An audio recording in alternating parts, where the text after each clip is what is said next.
All right, so I want to give a little bit of a tip. Those are you're fishing, a lot of deep structure. I'm power pulled up on the bank and I'm casting out in about 30, 35 foot of water.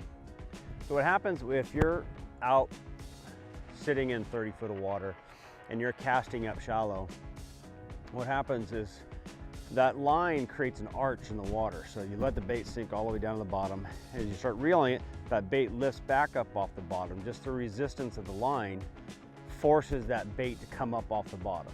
So you tend to have your strike zone, your bait's only in the strike zone a very short amount of time, because you start reeling, that bait starts coming back up. You're going to be suspended over deep water instead of having the bait being in the strike zone.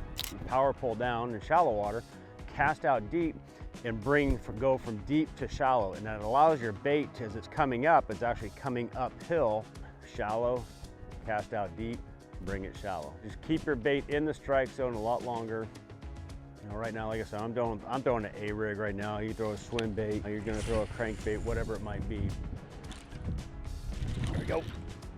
Casting out in the deep water with the A-rig, bringing it up the hill. Oh, fatty. Look at that chunk, man. Now, this cast will probably be at about 35 foot of water.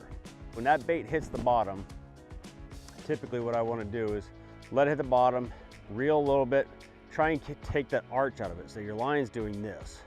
So you want to pull on it a little bit, straighten that line out a little bit so you get a little bit better direct line going to the bait, and it'll actually stay down there a little bit longer. So like that, I'm just taking that arch out of that line right now. That's all I've done. I haven't even moved the bait. I'm just pulling that arch out.